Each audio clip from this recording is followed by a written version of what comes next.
Newly crowned WBC Cruiserweight World Champion Tony Bellew will defend his title for the first time on October 15th in Liverpool against BJ Flores.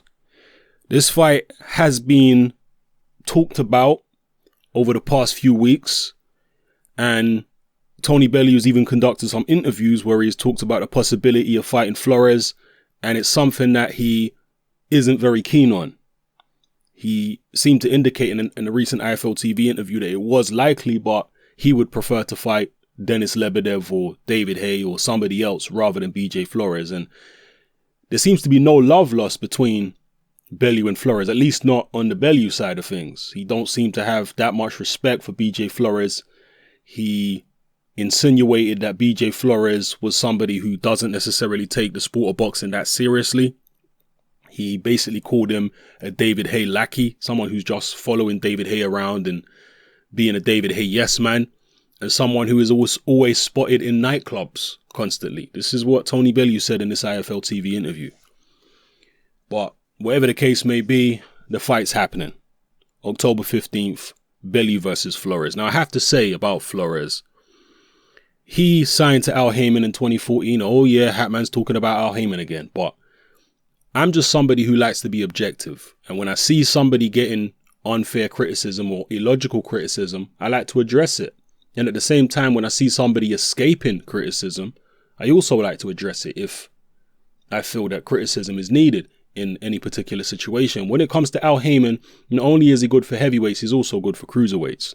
As I say, BJ Flores signed with Al Heyman in 2014.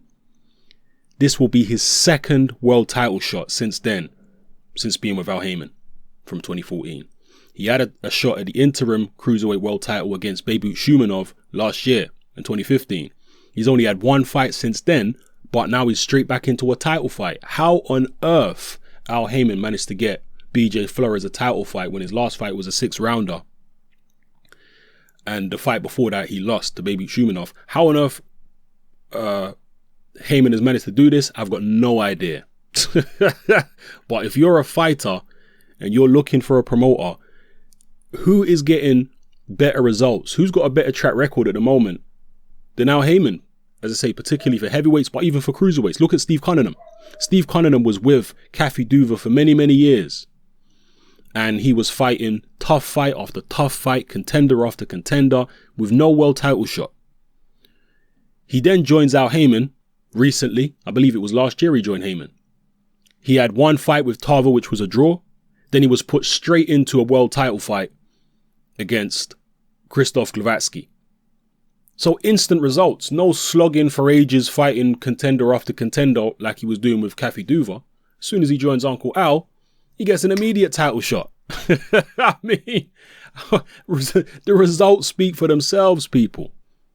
It is what it is. So all these guys, there's a reason why so many fighters are signing with Al Heyman.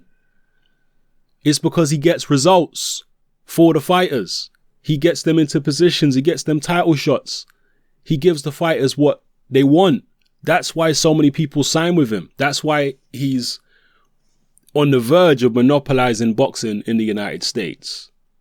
And of course, that's what he was being sued by several other promoters for, because they were alleging that he was creating some type of monopoly. Yeah, he wouldn't be able to be as successful as he's been in terms of signing the amount of people that he signed if he wasn't doing a good job for them. He obviously is. So anyway, with that little rant over, what do you think of this fight, Tony Bellew versus BJ Flores? And actually, before I leave the topic of Heyman, somebody had commented and said, well, the only reason Heyman manages to get his fighters shots against other champions who are promoted by other promoters is because he sends over weak opponents like he did with Dominic Brazil for Anthony Joshua. Well, no, that's not true again. More, incorrect statements.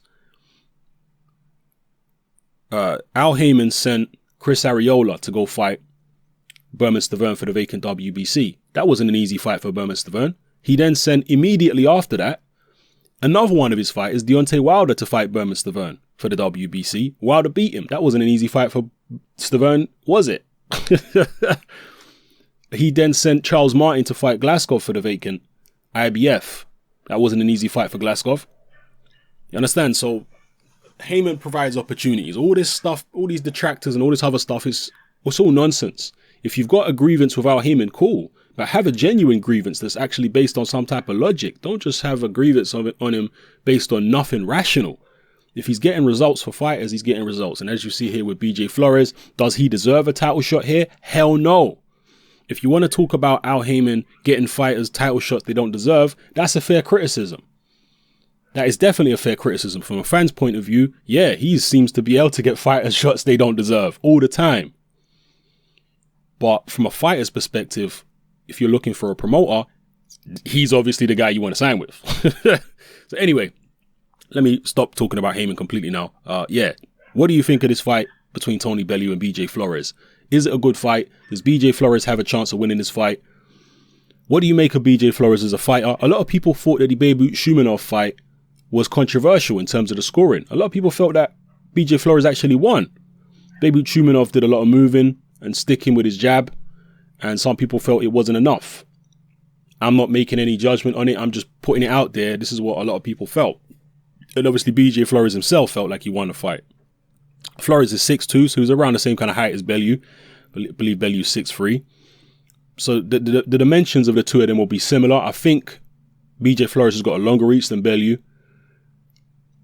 Both guys have got decent power. I think Bellew recently has shown more power than BJ Flores. Flores has never been down in his career as far as I'm aware. Maybe you can correct me in the comment section below, but as far as I know, he's never been down in a fight. So he's shown toughness, although he hasn't fought exactly the highest level competition. So we'll see how the fight plays out. Most people, I think, will be picking Tony Bellew, but I don't anticipate an easy fight for Bellew, I have to say. I don't see it being easy. I think BJ Flores is tough. He's strong. It's an opportunity for him. And, you know, he's going to try his best. If Tony Bellew manages to beat BJ Flores, it might make a David Haye fight even more likely because of the fact that David Haye and BJ Flores are good friends. It seems like they're pretty tight. So maybe David Haye would think, okay, now I can sell that Bellew fight even more since he beat my friend. So let's go ahead and do it. Drop your comments in the comment section below, people. Let me know what you think about Tony Bellew versus BJ Flores, October 15th in Liverpool. Who's going to win this fight? How's it going to go? Are you happy with Flores getting a title shot? Are you not happy with it? Drop it all in the comment section. It's your boy Hatman. I'm out.